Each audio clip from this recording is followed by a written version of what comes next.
Quando assumiu a presidência argentina, em dezembro de 2015, Maurício Macri fez pelo menos 3 promessas que não conseguiu cumprir até este momento, faltando 6 meses para o fim do mandato. Há 3 anos e meio, ele prometeu pobreza zero, mas ela aumentou, disse que ia dominar a inflação, mas o índice disparou, e também jurou atrair investimentos externos, o que ocorreu em setores específicos e não de maneira geral, segundo especialistas. Mas as promessas não atendidas não foram seus únicos erros, observam analistas políticos após a derrota expressiva de Macri nas eleições primárias de domingo.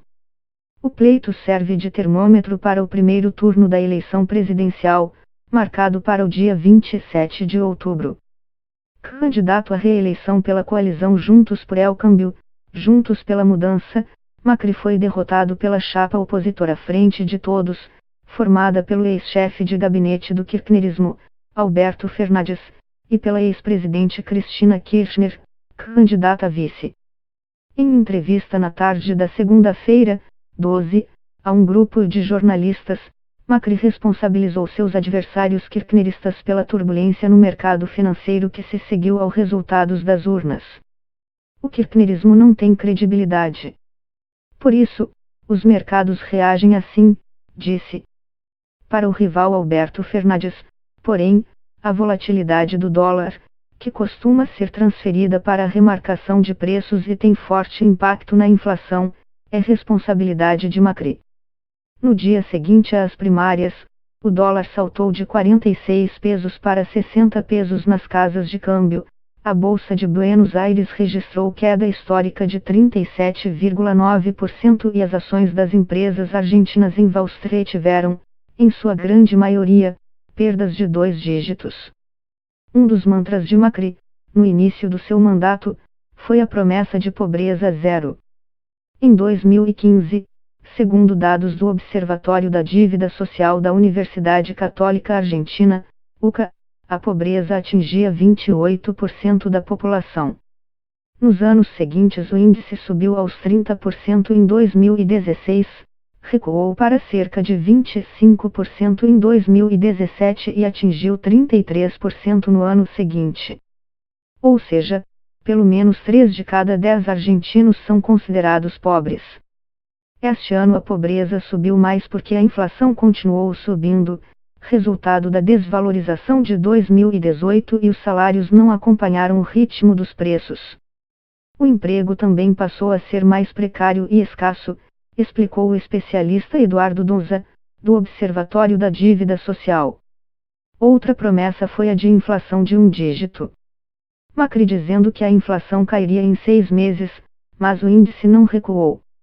Ao contrário, subiu, apesar da difícil comparação com a gestão anterior, de Cristina Kirchner, já que os dados oficiais eram falsificados, segundo os próprios diretores do Instituto Nacional de Estatísticas e Censos, INDE. Para analistas e opositores, Macri devolveu a credibilidade às estatísticas oficiais. A inflação de 2016 foi de cerca de 40%, a de 2017 ficou em torno dos 25% acima dos 17% da meta estabelecida pelo Banco Central. Pouco depois, o governo acabou desistindo do sistema de metas. A inflação de 2018 foi de 47%, segundo dados oficiais, e a previsão para 2019 era de 40%. Porém, a desvalorização do peso decorrente da derrota do governo nas primárias de domingo deve pressionar ainda mais os preços. A ideia de atrair investimento estrangeiro também não decolou. Apesar da abertura da economia, o governo Macri não viu acontecer a esperada invasão de novos investidores. Ao assumir, Macri disse que surge ali uma nova política e exaltou o trabalho com uma equipe formada por assessores de quando foi prefeito de Buenos Aires e presidente do clube de futebol Boca Juniors, além de economistas, executivos e empresários. Para o analista político Rosendo Fraga, do Centro de Estudos Nova Maioria, de Buenos Aires, Macri errou ao não abrir seu leque de apoio incluindo outros setores da política argentina. Político não peronista, Macri mudou sua estratégia na campanha antes da realização das primárias de domingo ao chamar o senador peronista Miguel Ángel Pichetto, um dos principais articuladores políticos do movimento político, para ser seu candidato a vice. Mas seus opositores, como mostraram as urnas, conseguiram atrair muito mais apoio por parte do peronismo, que acabou se unindo em torno da candidatura de Fernandes e de Cristina. Macri também foi criticado por governar obedecendo demais os conselhos de marketing que teriam funcionado durante gestão como prefeito e sua campanha presidencial, mas que surtiram pouco efeito sobre a realidade econômica e social, como mostraram as eleições primárias. Ainda assim, mesmo sem maioria no Congresso, Macri vinha conseguindo aprovar seus projetos com apoio de setores do peronismo, o maior movimento político da Argentina, fundado há mais de 70 anos pelo ex-presidente Juan Domingo Perón, 1895-1974, e que abriga diferentes linhas ideológicas, incluindo a chapa opositora de Fernandes e Cristina. Pouco depois de assumir a Casa Rosada, em 2015, Macri descongelou as tarifas dos serviços como de transportes públicos, luz e gás.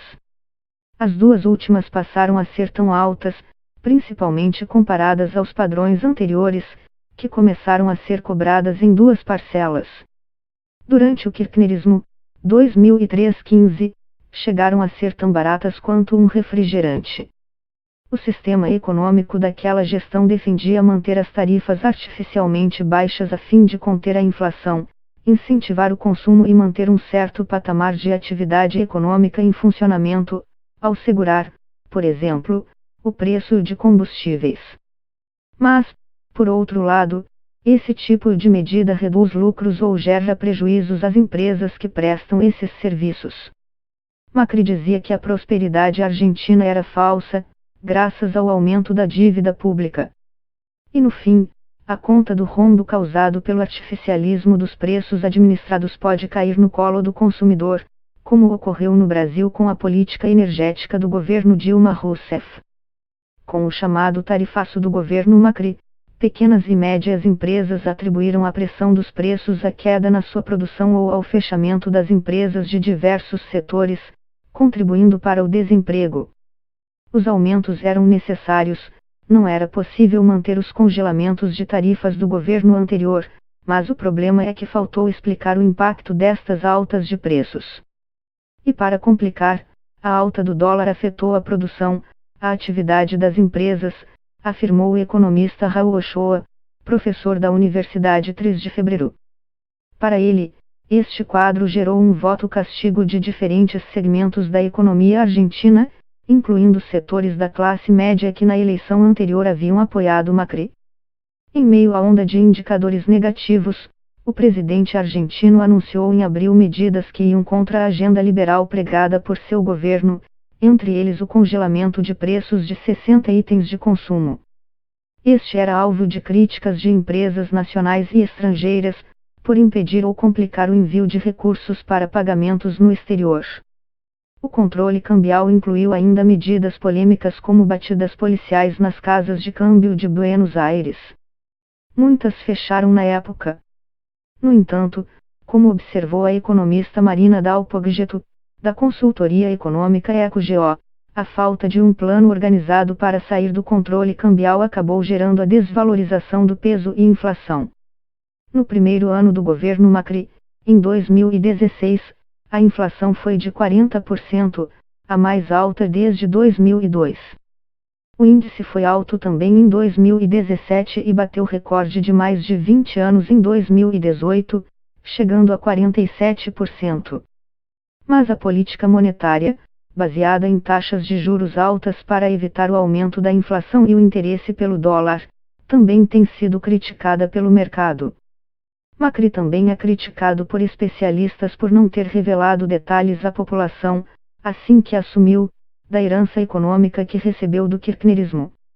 O presidente optou pelo chamado gradualismo, uma política de restabelecimento da confiança internacional por meio de um plano de corte de gastos públicos e eliminação de subsídios em oposição aos choques macroeconômicos habituais no passado recente do país. Mas as medidas graduais de correções da economia não surtiram o efeito esperado, levando o governo a recorrer ao ajuste fiscal exigido pelo acordo que assinou em 2018 com o Fundo Monetário Internacional, FMI. Com apoio do governo de Donald Trump, observam analistas, Macri conseguiu um empréstimo bilionário com o FMI, que agora gera controvérsia entre seus opositores. Fernandes disse que não pretende deixar de pagar a dívida, mas reclama dos prazos dos vencimentos da fatura de 57 bilhões de dólares que recairão sobre o próximo governo. Ontem, Macri atribuiu a volatilidade dos mercados à herança kirchnerista. Economistas da equipe do candidato opositor observaram que o dólar valia 18 pesos no ano passado e chegou a 46 pesos antes das primárias. Após a derrota de domingo, Macri responsabilizou o kirchnerismo pela turbulência no mercado financeiro. Na visão do presidente, o dólar disparou e a Bolsa de Buenos Aires afundou porque os investidores temem a volta do kirchnerismo e sua política de controle da economia. Os críticos de Macri afirmam, no entanto, que o governo nada fez para contornar a situação e adotou a postura do silêncio. O governo ainda não apresentou nenhuma medida para dizer qual será o rumo a partir de agora até dezembro. É preciso tomar alguma iniciativa, disse o político opositor Federico Storani à emissora de Travessa TN de Buenos Aires. Para o economista Gabriel Rubinstein, Macri deveria convocar o opositor Alberto Fernandes para dialogar, num gesto para tranquilizar os mercados. É preciso reduzir os efeitos da incerteza política logo para evitar que esta situação piore ainda mais. A crise já era séria com a taxa de juros em torno dos 60%, imagine agora que o Banco Central teve que elevá-la a mais de 74%. Devemos sair desse caminho de caos o mais rápido possível. O presidente fez campanha atacando o que chamou de máfias e autoritarismo, num claro recado aos sindicatos que apoiam o kirchnerismo e ao estilo kirchnerista de governar, como observou a diretora do Departamento de Ciências Políticas da Universidade de Buenos Aires, Elza Linde Rosas.